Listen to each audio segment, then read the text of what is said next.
আসসালামু আলাইকুম। শেয়ার করছি গরুর মাংসের খুবই মজার একটা রেসিপি, ভাজা মাংস। আমার ফ্যামিলির খুবই মজার একটা আইটেম।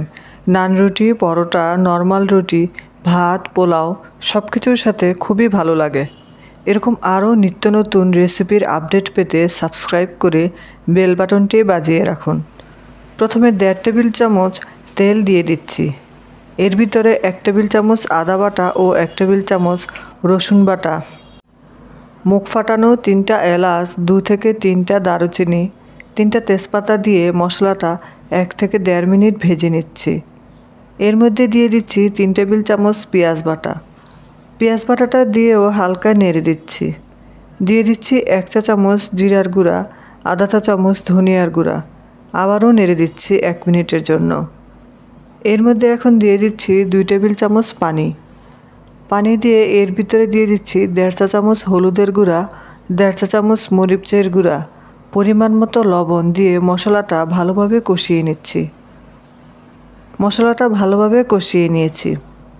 এখন এই মশলার ভিতরে 1 কেজি গরুর মাংস হাড় আর চর্বি ছাড়া ভালোভাবে ধুয়ে একটা স্ট্রেইনারে ছেঁকে সেই মাংসটা মশলার ভিতরে দিয়ে দিয়েছি।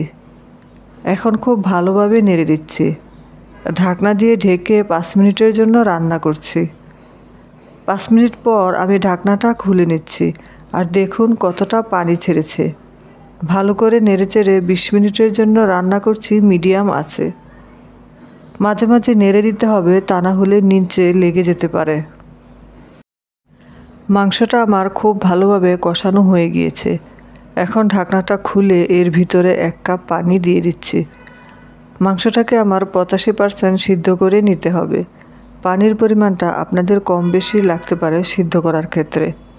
এখন আমি ঢেকে রান্না করছি যতক্ষণ না 85% সিদ্ধ হচ্ছে, মিডিয়াম লো হিটে।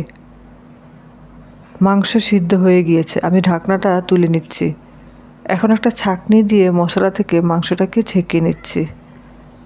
যেহেতু আমরা মাংসটা তেলে ভাজবো, তাই মশলা থাকলে মশলা পুড়ে মাংসের টেস্ট নষ্ট হয়ে যেতে পারে এবং ভালো করে ভাজার আগে মাংসের কালার চলে আসবে। এছাড়া রেগুলার মাংস আপনারা এভাবে মশলা থেকে ছেঁকে ভেজে নিতে পারেন। মাংস ভাজার জন্য এখানে 1/3 কাপ তেল দিয়ে দিচ্ছি। যেহেতু মাংসটা তেলের ভিতরে ভাজতে হবে, তাই তেলের পরিমাণটা একটু বেশি দিতে হবে। এখন এর ভিতরে দিয়ে দিচ্ছি মুখ ফাটানো 3টা এলাচ ও 2টো তেজপাতা। যখন এর ভিতর থেকে খুব সুন্দর একটা স্মেল আসবে, তখন মাংসগুলো দিয়ে দিচ্ছি। মাংস দিয়ে খুব ভালোভাবে নেড়েচেড়ে প্রথম 5 মিনিট আমি ঢাকনা দিয়ে রান্না করব। আমি আর ঢাকবো না, এভাবেই আমি মাঝে মাঝে নেড়েচেড়ে ভেজে নিচ্ছি মিডিয়াম লো হিটে। এই মাংসের বিশেষত্ব হচ্ছে যত বেশি ভাজবেন মাংসের টেস্ট তত বেশি বাড়বে। প্রায় 20 মিনিট রান্না করার পর এই অবস্থা হয়েছে। তৈরি হয়ে গেল খুবই মজাদার ভাজা মাংস। আশা করছি বাসায় একবার বানালে সকলেই খুবই পছন্দ করবে। লাইক ও কমেন্ট করে জানিয়ে দিবেন কেমন হয়েছে। আজকের মতো এখানেই শেষ করছি। সবাই ভালো থাকবেন। আল্লাহ হাফেজ।